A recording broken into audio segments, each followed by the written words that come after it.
20 сентябр театри ба номи Абулқосим Лоҳутӣ мавсими нави театриро оғоз мекунад. дар охири ҳафтаи гузашта театри ба номи Садриддин Айнӣ низ мавсими нави худро ифтитоҳ кард ва ба тадриҷ 18 театр дар Тоҷикистон мавсими навро оғоз мекунанд.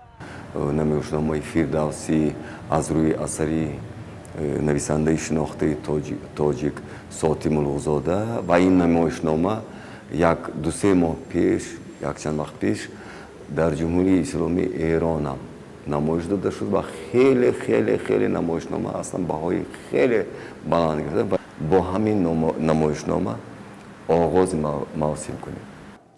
дар идомаи суҳбат Султони Усмон хабар дод ки 6 намоишномаи наверо рӯи саҳна мегузорад ва тамрини онҳо феълан идома дорад.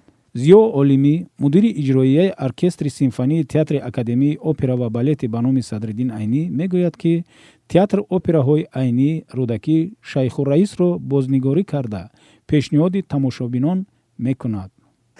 солҳои қаблиш мо ба хотир меорем ки инҷо як замоне Жерардо Калелло аз Итолиё омада буд ва чанд кори саҳнавӣ анҷом дод.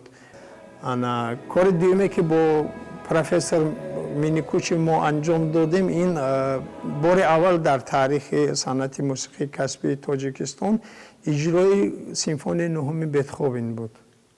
мавсими нав боз роҳандозӣ мекунем бо ин асарҳо, бо рӯи саҳна меоянд ва ин ҳамкориҳо идома меёбад. Фирдавси Қосим, саркоргардони театри таҷрибавии ба номи Муҳаммадҷон Қосимов, ки тамошобинон онро бештар ба унвони театри Оҳунрун мешиносанд, гуфт ки солҳои қаблӣ аз таҷрибаи даъвати коргардони хориҷӣ барои таҳияи намоишномаҳои нав бархурдор аст, вале ҳоло талош доранд ба нории худ такя кунанд. намоишномаи таъбири ишқ намоишномаи тозаиҷоди театр аст ки бахшида ба 25-солагии ваҳдати миллӣ рӯи саҳна омада буд.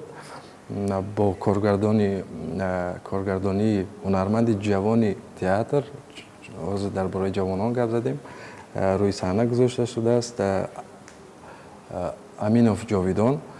ва боз як хушхабари дигар аст ки дар мавсими имсола як намоишномаи нави омода шуда истодааст аз рӯи осори Чехов, номаш «Ҳамсоя», ва коргардони ин намоишнома инчунин ҳунарманди ҷавони театр аст Шохалилов Қурбон.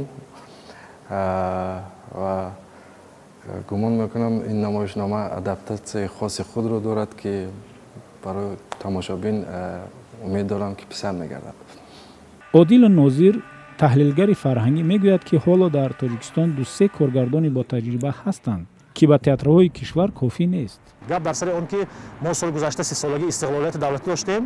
ҳамаи театрҳои мо давлатӣ ҳастанд, лекин як асари ба маънои комилаш инъикоскунандаи рӯзгори мо, инъикоскунандаи дастовардҳои истиқлолияти мо, ҳатто ҳамин хел асар набуд дар саҳна. театри мо рӯзгори кунунии мо инъикос намекунад ин шаби рӯзҳо. он чизҳое ки дар рӯзҳои истиқлолият монда шуд, як чизҳои шиорию, публицистию, журналистию, ҳамин хел оҳангҳо қатӣ, яъне ки мо ақаллан ҳамин театри давлатӣ дастовардҳои истиқлоли давлатия инъикос кардан ба ҳоли қудраташ намерасад.